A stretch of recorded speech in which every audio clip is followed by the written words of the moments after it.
for joining today. My name is Juan Deshawn. I'm one of the IRA specialists here at Quest Trust Company here out of our Houston office. Again, thank you guys for taking some time out of your busy schedules here today to watch one of our webinars. We hope that this information is going to be helpful for you. The speaker today is a friend of mine. He's helped tons of my clients. The guy definitely knows what he's talking about. And the best thing is he's an attorney. So typically, you can't speak to these kind of people without them charging you, right? So we're gonna try to pick as much as we can out of his brain to help us with the things we want to learn. Just a kind of a personal sense, Larry's helped our clients with establishing asset protection or establishing entities, especially related to your IRA accounts for those self-directed IRA holders that may be listening today. So he's well knowledgeable in that space as well as the real estate space in general. A little bit before we get started, a little upkeep about what we got going on at Quest Trust Company. If you're new to this webinar or just in general, just Quest Trust, please let us know where you heard about us. Put in the chat box. You're more than welcome to use the chat box for any questions throughout the presentation. If I think it's something that maybe will be worthy enough to interrupt Larry during his presentation, we'll throw it up on the screen and we'll have him answer it. Otherwise, we'll leave the questions for the end and we'll knock them out. So feel free to use the chat box there. Also, if you're coming out to the expo this week here in Houston, it's happening Friday, Saturday, and half day on Sunday, then we'll happy to see you there. If there's any questions that we can help you out with while we're there, there'll be a bunch of us at the expo, myself included. So we'll be excited to see you there. But without further ado, what I'm going to bring up Larry. Larry, how are you? Thank you for joining. I'm fine, Juan. Thanks for the invitation. Yeah, absolutely. So I pulled up your presentation here, but Larry, I'll let you kind of go ahead and introduce yourself. And if there's anything that you need, please let me know. I'll kind of jump off. And guys, again, ask questions as the presentation is moving along, and we'll tackle most of them at the end of the presentation. Thank Larry, you. Take care. And hello, everybody. Welcome to you all. Delighted that you're joining me for this webinar. It's certainly not the first time I've done presentations, but it is the first time I've done them for Quest. And I'm just very honored to be invited to do a presentation for you. There are a number of different areas that I practice in, and we'll talk about some of those in a second. But this particular one was not, Juan just mentioned the fact that I do a lot of asset protection and estate planning. I call it an integrated structure. And that's going to be the subject of some future webinar that I'll be doing at Quest. But this particular one deals primarily with the evaluation of these alternative investments for many of you who are passive investors. You may very well, by the way, be an active investor in a lot of areas. You may be operating your own businesses and doing investments on the side in alts. But the reality is that there is a particular sort of evaluation process, or some people will call it an underwriting mindset. And it's that I'm going to want to share with you so that you have a more systematic approach to the way that you handle these alternative investments, particularly because you're, to the extent that this is involved with Quest, you're putting them into your retirement accounts, which has a very different mindset as in relationship to what you could be doing in your just regular life. So without further ado, I'm going to go ahead and make sure that I've got the technology under control here. And here we go. So yes, I do. I can actually see the agenda. So the first thing I am going to talk about is a mindset for what this type of valuation review is all about. I'm going to talk about what is the fundamental business, which is the primary thing which underlies any investment activity. What are the financial assumptions behind the business, and are they reasonable? What is the investment itself? And then what's the demeanor of the offering? So I'm going to talk about every single one of those in detail. And it's my understanding that this actually webinar gets shared. So if you're taking notes, great. You can certainly take notes, but you also have the opportunity to see this again. I know that it gets posted on Quest resources, as well as out there on YouTube and so forth. So in any event, let's sort of take a look at some of these. And before we do, let me just give you just a little bit of my background. Juan mentioned it just in general terms. I'm a Notre Dame grad, went to the University of New York University Law School, where I got my law degree. And I then ultimately got a doctorate in business administration at the University of Florida. And I've studied in Spain, Paris, Rome, and so forth. From a professional standpoint, the primary sort of thing that I bring to the table, if you will, is that I have always, ever since I graduated from NYU and came back home to Central Florida, I've always done two things. I've always operated businesses. They've always been startups. And I've also always practiced law. It's all been about investment law, business law, and so forth. And I have to just simply tell you that I just love business. I mean, that's the bottom line. I just love business. So in operating a business law firm and in operating businesses themselves, it gave me an opportunity to be both an active participant as well as, from time to time, wearing my clients' hats. And that's pretty much what I've done my entire adult career. In starting and operating my 80 businesses or so over my career, I've sold some $1.5 billion of products and services. I've employed several thousand people, developed $500 million worth of investment capital, and so forth. Right now, in addition to being clearly the founding partner of the law firm, I'm also the CEO of a company called Tuscan Garden Senior Living, which I had begun to conceptualize back in 2012 and ultimately broke ground in 2014. And we've now got 3 assisted living and memory care communities, which are sort of considered to be luxury senior living in the state of Florida. On the real estate side, I've done literally over $2 billion worth of investment activity, whether it's real estate or stocks, any type of investment activities and so forth. Have active bar licenses in Florida, in New York, and in California. I've done a lot of speaking, have written 14 books, and teach at Rollins College. Let me go to the next slide. As far as the law firm is concerned, these are the areas that we practice in, our practice areas. We do a great number of syndications. As a matter of fact, I'm pretty sure that some of the syndications that you invest in are syndications which we prepared here in the law firm. We do an awful lot of real estate, private lending transactions, so forth and so on, a lot of business and investment law, entrepreneurial law. I mentioned the asset protection, estate planning. By virtue of the business background, I do an awful lot of strategic and business consulting with clients. And it's only about a third of our practice, but we do quite a bit of commercial litigation, particularly in the securities and just simply investment side. So that's about it. And that's the last I'm going to talk about me. But I just wanted to give you a little bit of a foundation.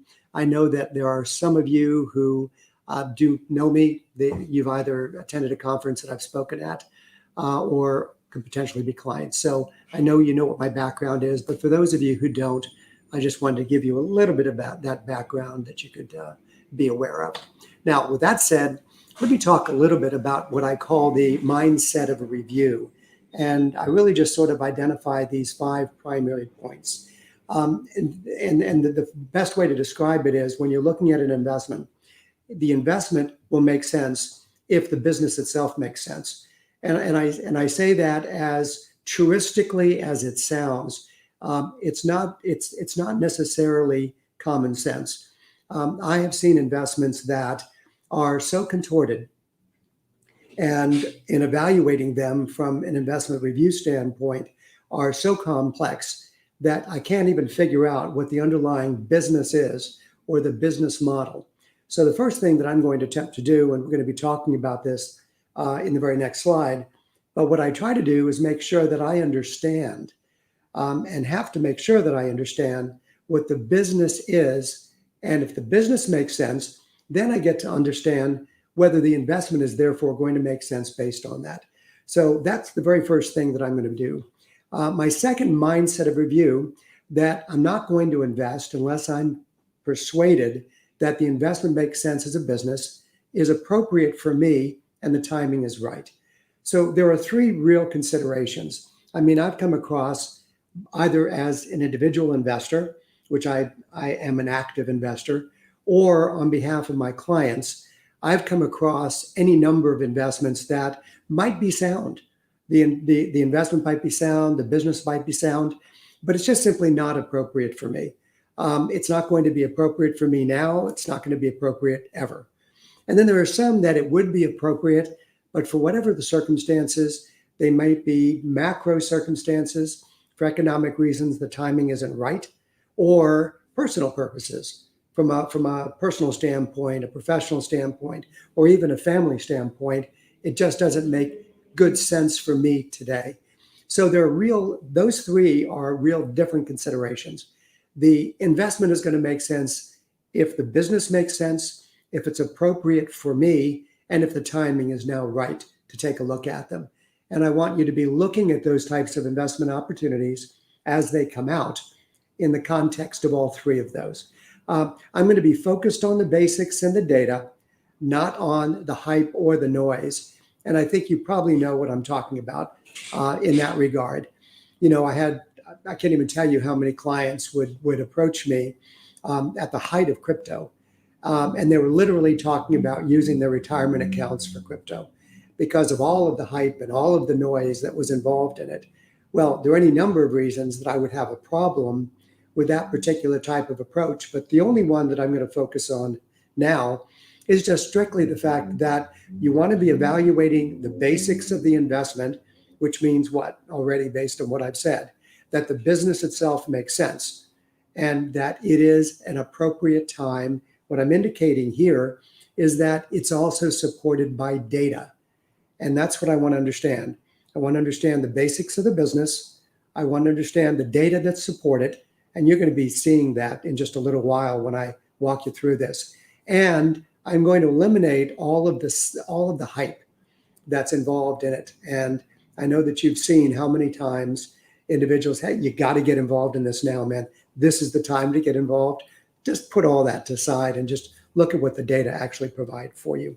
The fourth is I'll invest only if I understand what the business is and what the investment is. So if I don't understand it, I'm not going to use, well, man, I have no idea what the business is or the investment, but these guys are really smart. And because they're smart, I'm going to get involved in them because they would not have gotten involved if they weren't that smart. So if I don't understand it, and of course, from translation to you, if you don't understand it, if you don't understand the business, you don't understand the investment, you have no business being involved in it. And that just is categorical across the board. Otherwise, by the way, there's a thing called gambling. And if what the objective is I'm going to take 5% of my money and just gamble with it, that's okay. That's a different mindset. But when we're talking about evaluating alternative investments, particularly for your retirement accounts, you have to understand what the business and the investment are, or you shouldn't actually be doing it. I'll not invest if I don't trust the principles. It's about trust, and it's not about friendship. I have to be able to trust. You know what? The thing about trust is, if I can't trust you as a person, if I can't trust that the statement that you're making is a truthful statement, it's really difficult to invest with you. So I have to have an absolute fundamental trust of the principal who's involved in it, so that whatever the language is, whatever the conversation is, if there's good, solid trust, then I know that there's credibility behind what they're saying to me, either directly or through their investment materials. It's not about whether it's a friendship or not. I might absolutely be your friend, but I'm not going to invest because I'm your friend. The fundamental maxim is trust anybody that you're going to invest with, or don't invest, because it's just simply not worth it at that point. So all of these 5 basic mindsets for review of some of these alternative investments, let's take a look at where that's going to lead us with the very first area, which is, what is the fundamental business? And if you notice, I've got 5 basic points on this thing that you can ask the question: what is it that the business does? If I will have people who will tell me all about they're so excited about this investment, and I listen patiently and I wait for them to start talking, and I say, fantastic. What does the business do? What does the business do? How does it make money? What are we actually talking about in terms of, is it a product? Is it a service? How do they make money with whatever that product or service is? How do they distribute the product and service? What are the types of profit margins that are involved in it? Is there real value proposition involved? So what is the transaction? Who is the buyer? Who is the seller? Who's the person on the other end of that value equation? So if I don't know those basic things, then I'm going to have an awfully difficult time evaluating what kind of investment it's going to be for me. So I'm going to be looking at the business to understand what the fundamental business looks like. So where do I find that stuff? There are three primary areas that you're going to look. One, virtually every investment that you will come across, and I'm sure you have already come across, is going to have some type of brochure. Some people call them an investor deck. In many cases, it's both. They have a very, glossy, if you will, digital brochure. But in addition to that, they also have a nice PowerPoint investor deck that's going to set out all these things. So that's the first place that you look to find out what the business looks like. The second thing is going to be the private placement memorandum. Obviously in my practice, I mentioned to you, we do an awful lot of securities work. So we're going to make sure that in the private placement memorandum, PPM, in the Reg A world, it's called a confidential information or confidential investment memorandum, CIM either way. You're going to have a very specific narration of what the business is. Here's what the market is that's being served. Here's what the product and service is, and so forth. And then, of course, here are the investment attributes. I will tell you that when I see there's a whole lot more stuff about the investment than there is about the underlying business, which is a shame because the investment part is secondary to the business. And so when we prepare securities documents for syndicators who are out there, we make it a point to really identify the business, to identify the context of how the business functions, what the market is for the business, and so forth, which is, by the way, particularly important when you're dealing with real estate transactions. And then the third is going to be the operating agreement. Of the three of those, the operating agreement is least important to the business, but nonetheless, it's going to have to be validating whatever is in the private placement memorandum. So this is, for example, a couple of these types of things, and to the extent that I don't share obviously client documents, just across the board.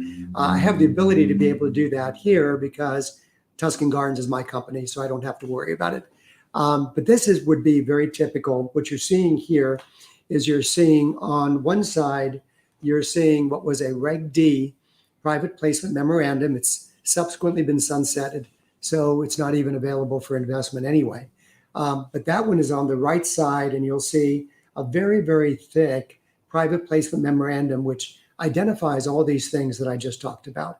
It identifies what Tuscan Gardens Senior Living is. It identifies how it operates. It identifies what its business model is, and so forth. What you also see in the very middle and to the left is the offering circular for the Reg A Plus, which we have for Tuscan Gardens. So those are the documents that you would be looking at with respect to all of this information as to how the business operates and so forth. Okay, I'm just going to continue carrying on. Obviously, if this were a classroom, it'd be with a whole bunch of questions in between, but I'll just keep carrying until we get as far as we can here. The second part is going to be, what are the financial assumptions behind the business, and are they reasonable? So you've got a mindset. You're saying the business has to make sense. First part is you're going to say, so what is the business? What does it do? How does it operate? And what's the value proposition? The next thing that you're going to do is to then take a look at the financial assumptions. There are two things that you'll see in the financial assumptions. One is an actual financial model, which is called a pro forma, and the other are the financial assumptions on which the pro forma is based. So you'll want to take a look at those, because those are the reasons why your syndicator, your sponsor, your investment sponsor is going to be asking you to invest. And so you want to see what that pro forma, that financial model looks like, but you also want to understand what those financial assumptions are. Then you're going to ask yourself the question, so are they reasonable? Is it reasonable that rent, we're going to be remodeling this piece of property. We're going to be remodeling this apartment building, and we're going to put an extra $25,000 in each unit. And on the basis of that, we believe that the rent is going to be increased by 15%. That's a pro forma, because you can actually run the math on it. What happens if it's a 15% increase? You can run the math on I think I said $25,000 rehab per unit. And now I can determine what the rate of return is going to be on that particular financial model. Now, the question is that assumption reasonable? So if it's reasonable that it's going to increase by that, then that's the type of extension that you're going to actually get on the rate of return. However, is it reasonable? And how did you establish that was a reasonable number? Well, there are a number of ways to do that. Number one, there's an external market study. So they come combined with a market study. It's a third-party market study. And it tells you, listen, when properties look like this, then this is the type of rent that they command. On the other hand, if it looks like this is the type of rent that it can command. And there are market studies that are available by third parties that's all they do. Most of the time, they're industry specific. They deal with just multifamily, or they deal with just self-storage, or they deal, in my case, with just senior living. So they're evaluating that. In my case, for example, when I'm dealing in the senior living industry, when I get a market study, it's right down to, here's a one bedroom that's 750 square feet. And this is the type of rent that it can command in this particular type of market, this particular primary market area. So that's now right down to the square footage. And based on whether it's new construction or old construction would be another variable on it. But the market studies, third party, can be that accurate at being able to project it. Another way is past performance.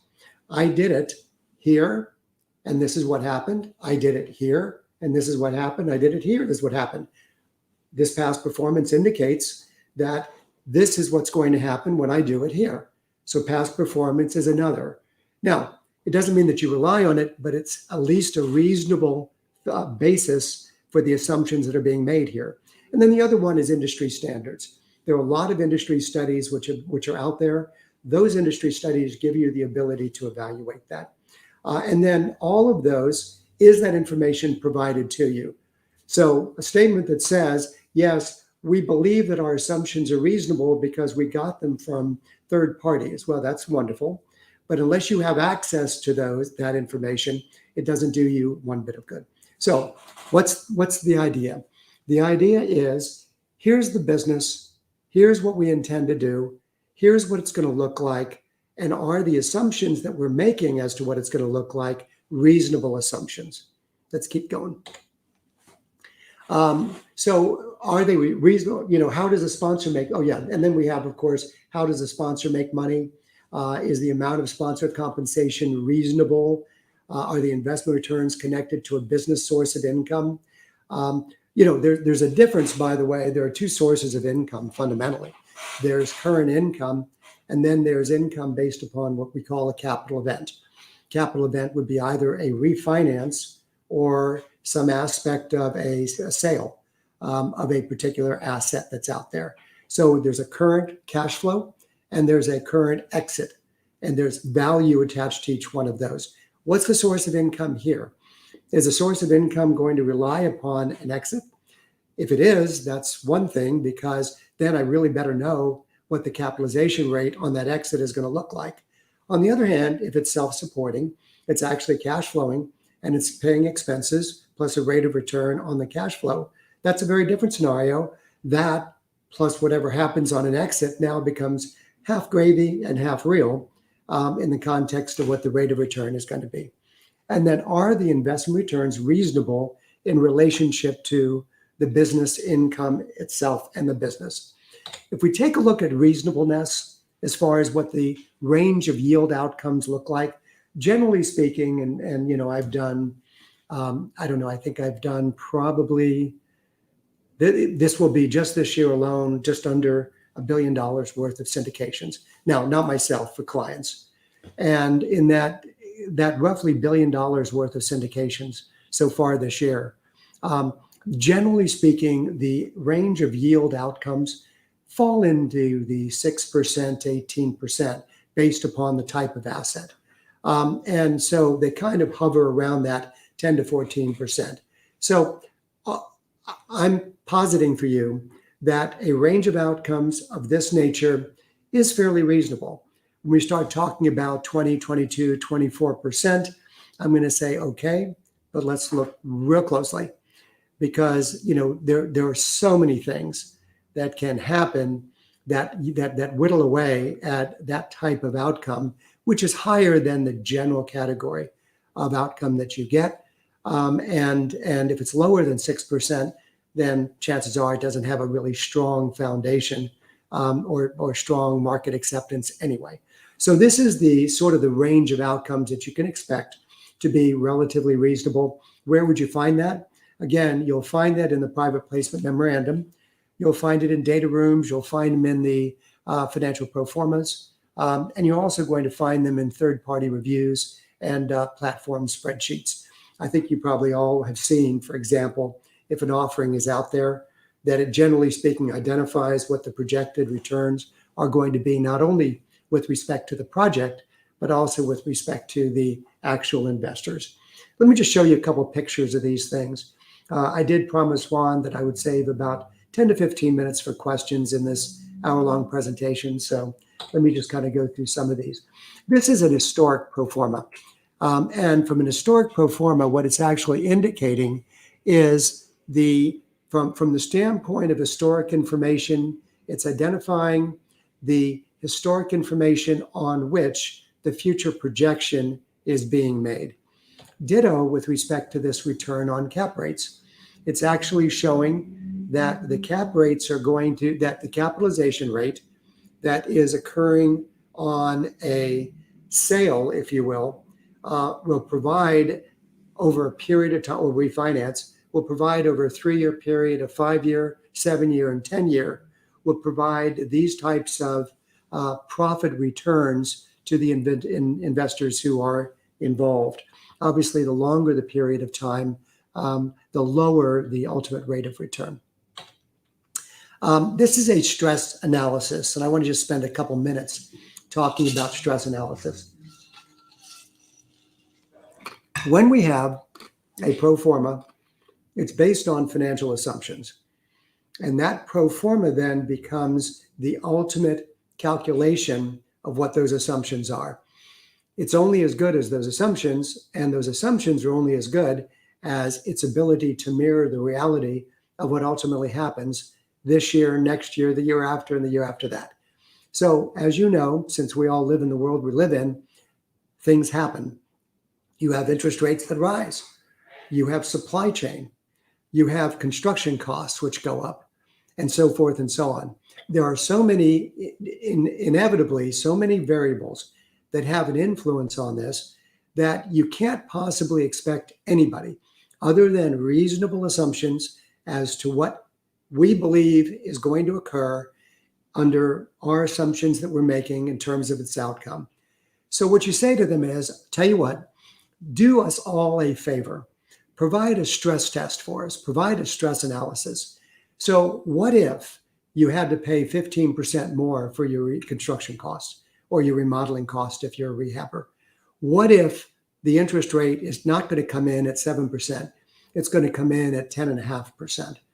What if, because of that, the cap rate isn't where you expect it to be at 5.75%?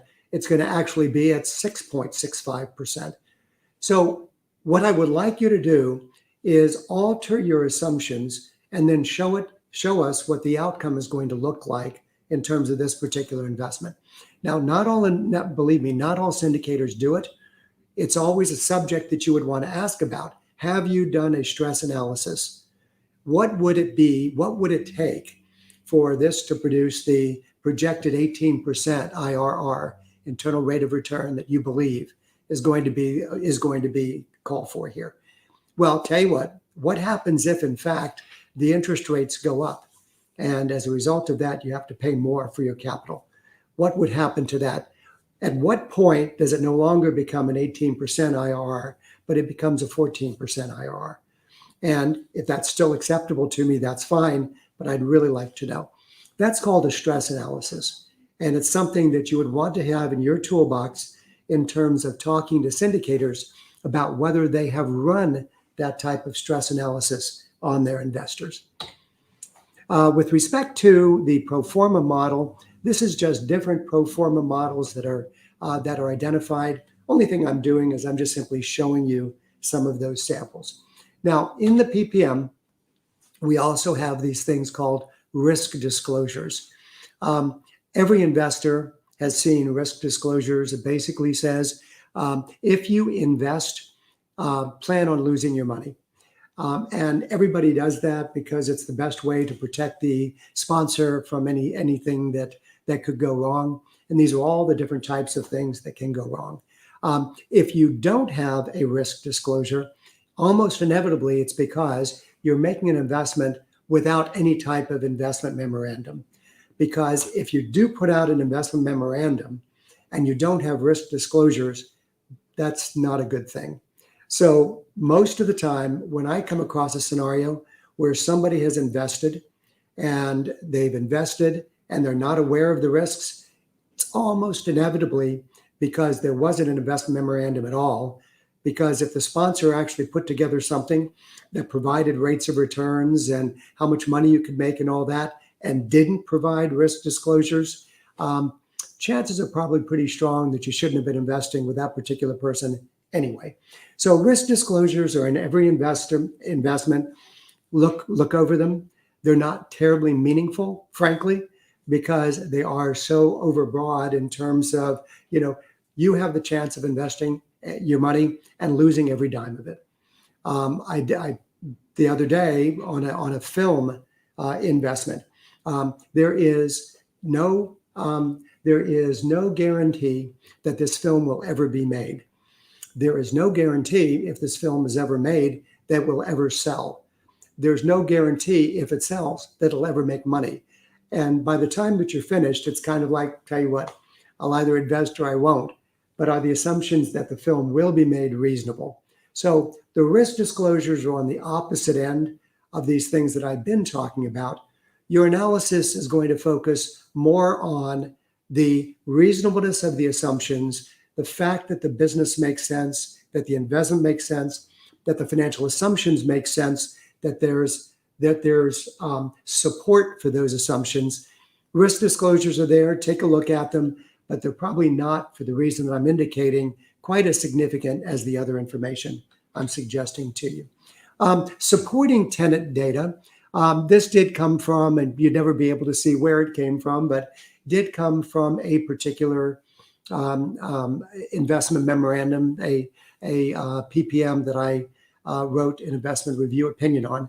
And on this particular one, this is the type of data that they were providing to indicate what the tenants are in that particular shopping center and what their history is and the type of deals which they have on the leases for these particular tenants. So the supporting data obviously just simply allow the investor to evaluate what it is that's going to be a cash flow that supports that particular stream. Okay, all of that is on the investment itself, and I continue to watch the time, so I want to make sure that I'm on time for you. So now I want to shift focus. We've talked about the investment, the financial assumptions that support the pro forma of that particular business, and what it's going to produce, what the expected investment is. So now let's turn attention to the investment itself. Probably important to know what you're investing in and what the context is. So are you investing in a unit? So if it's an LLC, it's a limited liability company, you're going to have a membership unit in that particular LLC. Or is it a company, in which case you're going to actually have stock? For example, my Reg Ds in Tuscan Gardens, it was always LLC, limited liability companies, and it was always a membership unit in them. When I did the Reg A, I switched from a limited liability company to stock. And it's now a stock, a share of stock, which is actually being bought in the Reg A, Tuscan Gardens Senior Living Communities, Inc. So what is it that you're investing in? Is it that or is it that? Another thing is, if it is an LLC, is it a single class or is it multiple classes? I'm sure you've seen them. You've got a Class A preferred share or Class A preferred membership unit. You have a Class B and you have a Class C.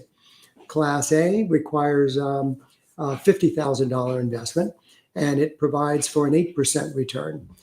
Class B requires $200,000 minimum investment, and it's 9%. Class C is a $500,000 investment, and it's a 10% return. So those are multi-classes.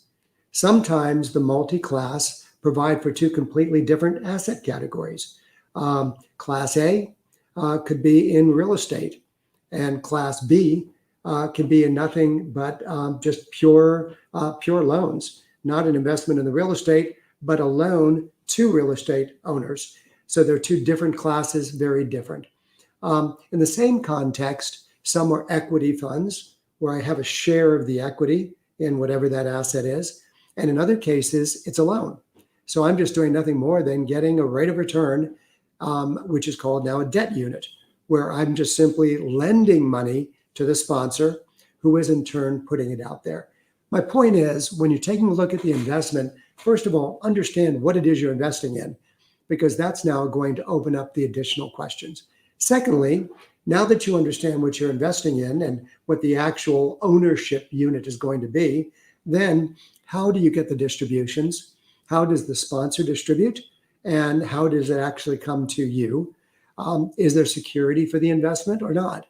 Not a whole lot of investments have security, by the way. You're usually just putting your money into the investment itself, but some actually do. Some provide for, especially if it is a debt fund, they provide for a particular type of security that is an underlying security for you. Question is, find out what's the security for this. And if it is secure, fantastic. If it's not secure, then you really want to understand what the investment parameters are going to be in terms of what they're investing the money in. What are the terms of the investment we went through? And then when it's called a redemption, at what point do I get my money back? What's the mechanism? Do we have to wait for you to refinance or to sell? Or do I have an opportunity to redeem at the end of 5 years?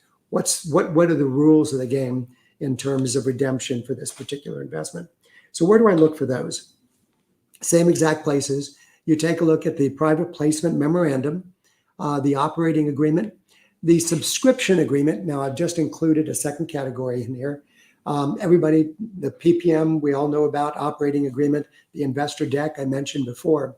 The subscription agreement is the one that actually identifies what I'm investing in, how much I'm investing in it, and it almost inevitably provides what the terms of that particular investment happen to be. So you'll be looking at those.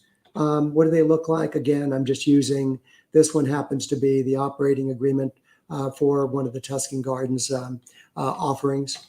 And this identifies, for example, that's the provision on how distributions are handled. So you would look in that distribution category. This is a subscription agreement. You notice the very front of it. And then that back page indicates what the specifics are. Here are the different classes. Here are the amounts. Here are who the subscriber is going to be, the beneficiary of the subscriber, and so forth. And I'm really just kind of giving you pictures of what these things look like. Okay. So last one is going to be, what's the demeanor of the offering? And let me just kind of tell you what I mean by that.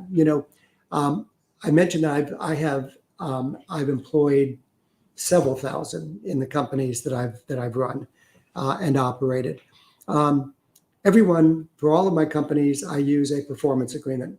The performance agreement is something that identifies what the associate, I don't call them employees, the associate is going to deliver. What are the performance expectations? What are the deliverable expectations, and so forth? What are the cultural expectations? One of the cultural expectations is demeanor.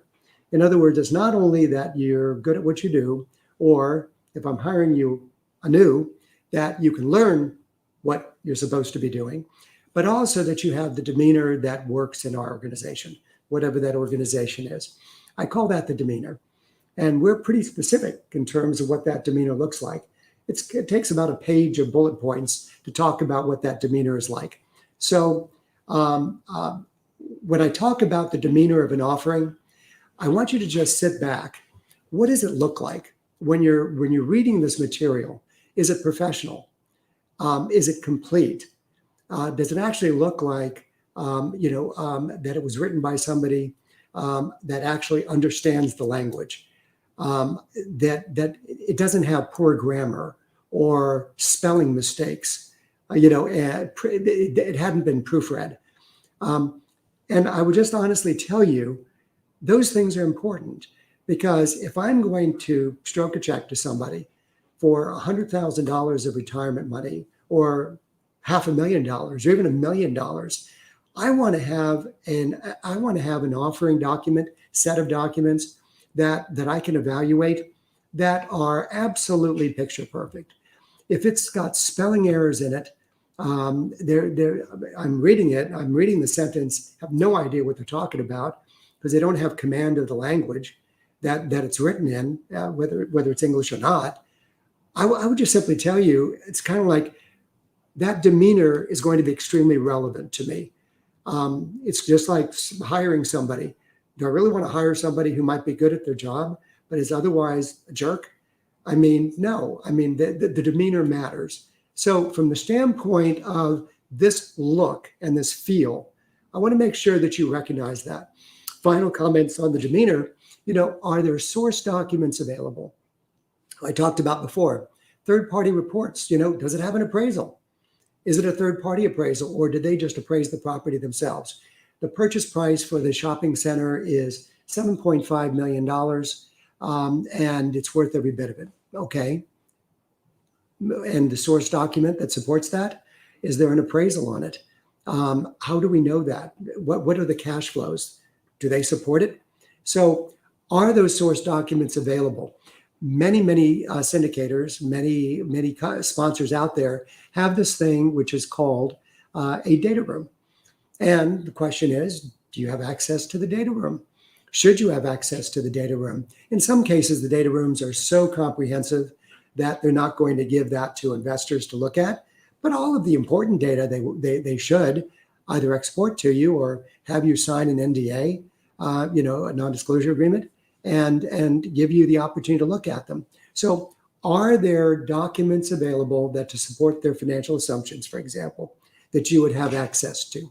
And then is there transparency? If I ask a question, do I get an answer? If I ask a clear question, do I get a clear answer? So you want to have that transparency between you and whoever the person is that you're investing with, in order for you to get that type of confidence level that they can be trusted. Where do you find all that? Where do you find the demeanor? Every bit of what I just discussed with you. There's an investor deck. Does it look good? Is it attractive?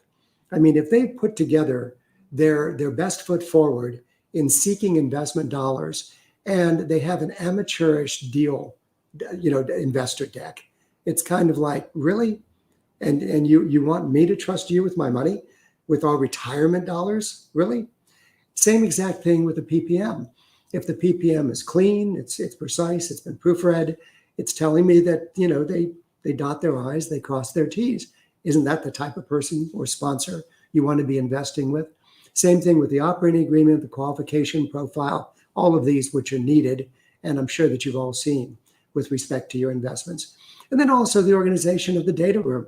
If you do have the opportunity to see a data room, do you see something which is just a bunch of documents in a row? Or do you actually see something that's got categories and that has information underneath each one of those categories? So that's all part of what I'm talking about when I talk about the demeanor of the offering.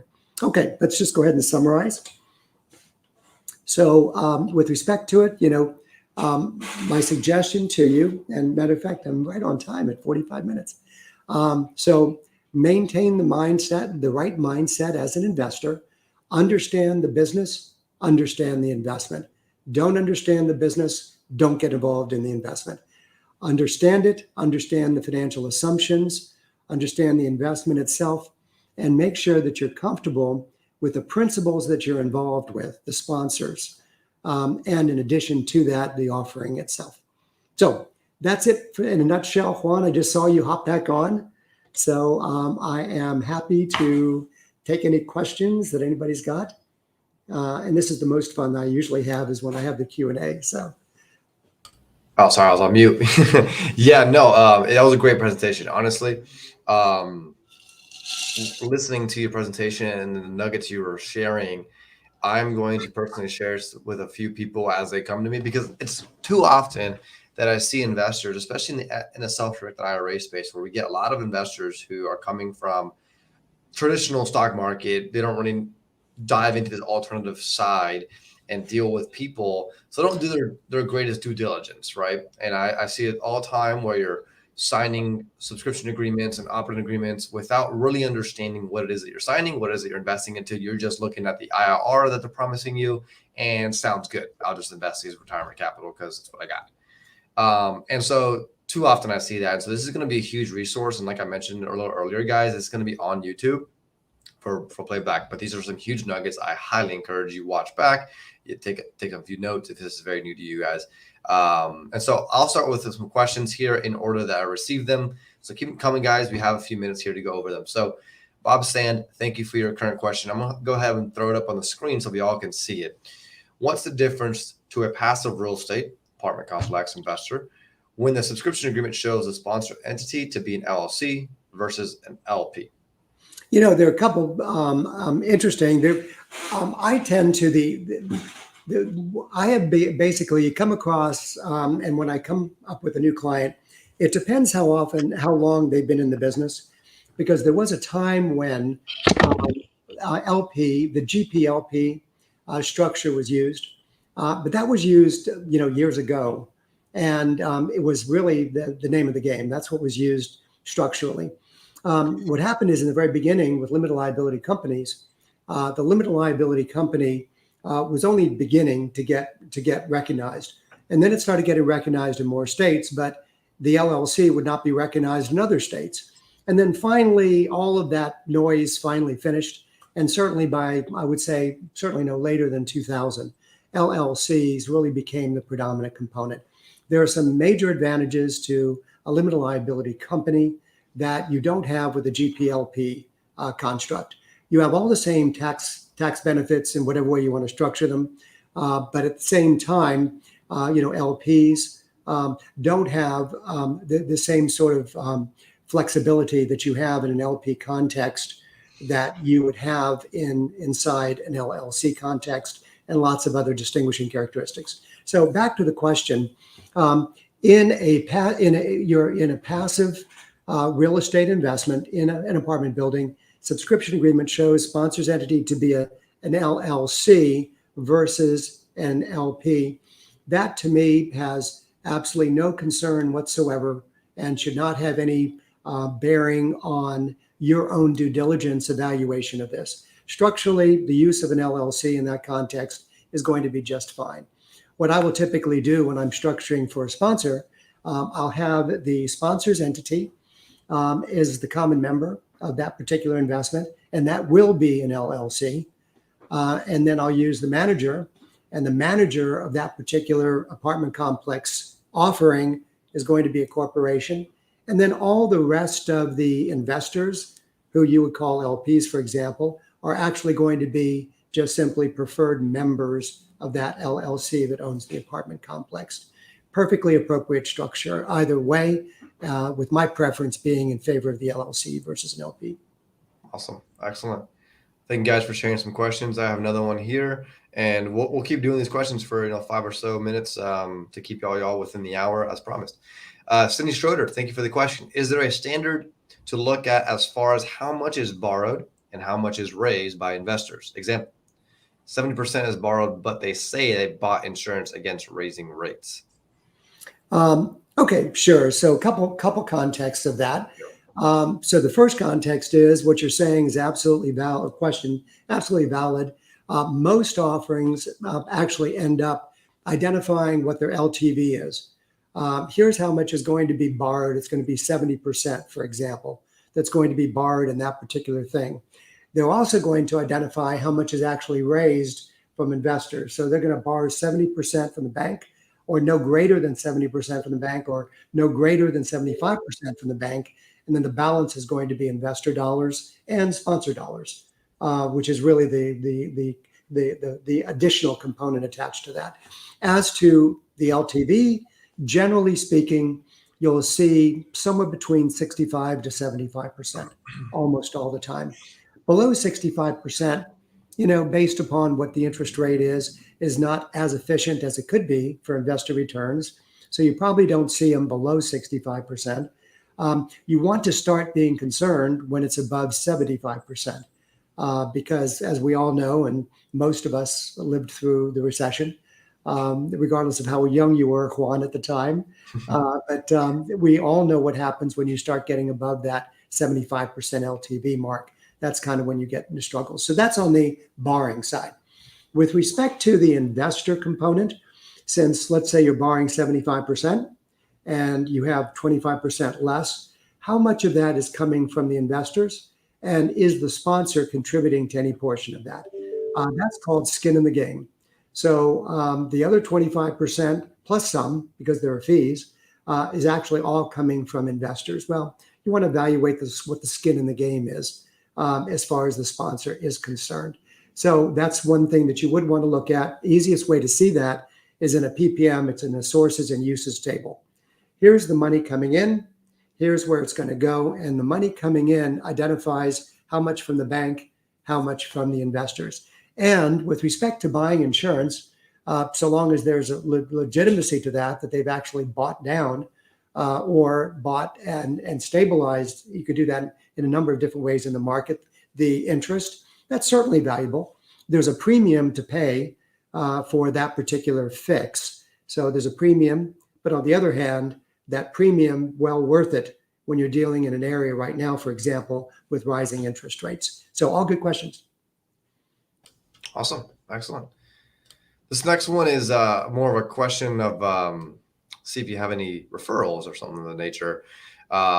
Being as you're very, very qualified and been in the industry for a long time, which I want to also mention that I didn't realize that you also went to school in Paris, Rome, and all these places. That must have been a really, really cool experience. I went to Rome recently, and it's the most beautiful city I've ever seen. So that must have been really, really cool. I'm jealous. It was a great time in all of them. Rome is the eternal city, though, for sure. Michael McGrant, thanks for the question. Like I mentioned, a little different, but would you know anyone that can be paid as a consultant to review/critique companies' investments presentations? I'm assuming kind of like the pamphlets or the brochures they give, or PowerPoints when they have investors kind of look at their offering. Do you know of anyone of that nature? Sure. I mean, we do that all the time. So let me just kind of indicate, and I don't mean to be self-promoting, but I mean, that's like right down the highway, right down the fairway in terms of what we do. Yeah, so we do a number of things. So in addition to securities and all that, we also do an awful lot of compliance work. Rarely do we represent a syndicator where we don't also represent them doing blue sky, investor suitability, and marketing compliance. So we evaluate it from the standpoint of the marketing materials that are going to be supporting the offering, in relationship, of course, to the actual marketing representations which are being made, in making sure that it's consistent with federal and state law. But on top of that, just by virtue of the fact that we're business people, we do marketing all the time in all of these businesses that I've done. We also look at it in terms of marketing efficacy. So we want to make sure that it's also good, solid direct response marketing, which is what a brochure is. So yeah, the truth is we do that part and parcel of our security services. We'll be glad to do it. The other side of it, by the way, that I had mentioned in the talk is that we also do investment reviews. So we just call it an IRO, investment review opinion, where there's an investment and somebody says, Larry, I appreciate everything you got. I appreciate all this nuggets of information, all that. It's above my head. I can't do it. In which case, what we do is we just it's an IRO, and we'll go into the offering itself and we'll identify exactly whether this is a market clearing investment. Now, we can't comment on whether it's appropriate for you as an investor, but what we can do is we can certainly identify whether they substantially supported what the assumptions. Is it market clearing with respect to the rate of return and that type of stuff? So that's called an IRO. So we do both of those things. Excellent. Good to know. So it sounds like, Michael, you should call the 407 number, speak with Kathy Simmons and see how they can help you out. We got one more question here, then we'll let you out.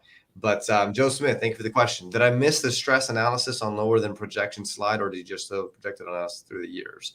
Yeah, you know what I did? Just because when I was putting this together, I was mindful of time. But yeah, when you see a stress analysis, you'll actually see them they're set up based upon different projections. So for example, you would have a stress analysis based upon exit rate. You'd have a stress analysis based upon cost of remodel. And then what they'll do, depending on whether it's going to be in, the vertical side or the horizontal side, then they just simply alter the numbers. At the end of the day, it almost inevitably has two outcomes. You want to know what the modification of the financial assumptions end up with in terms of the change in the IRR, the rate of return, internal rate of return, or you want to see what it's going to be in relationship to the free cash flow, which is required because you obviously have debt you have to cover, and you want to make sure that you've got enough free cash flow to be able to cover your debt. So those tend to be the two outcomes. And then most of the time it is interest rate. So you'll do your stress analysis on interest rate. In rehab projects, cost of the rehab, cost and time.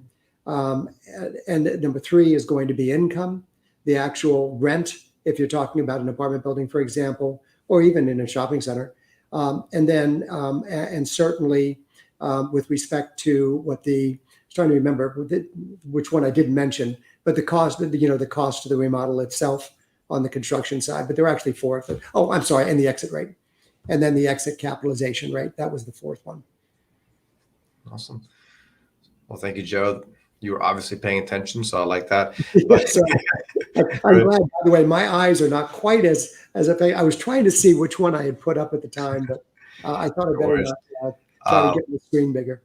No worries, Larry. I really appreciate your time. I think the information you shared is extremely, extremely helpful. And again, guys, it'll be for replay on our YouTube channel, or even check out our Facebook. It'll be there. But if you just go to YouTube webinars, you'll see all of them in order as they arrive, right? So check it out, rewatch it. I'll be sharing it with individuals who may need this information, which I already at the top of my head can think of a few. But Larry, I know you're a busy guy. It looks like you have a Zoom meeting coming up in about 2 minutes or 1 minute. Oh, wow. Popped up on the screen. Gosh. Uh-oh. All right. No worries. We'll get you out of here. But thank you for your time, Larry, and I'll see you soon. All right. Thanks very much, Juan. I appreciate it. Absolutely. Everybody, thanks so much. Bye, guys. Bye.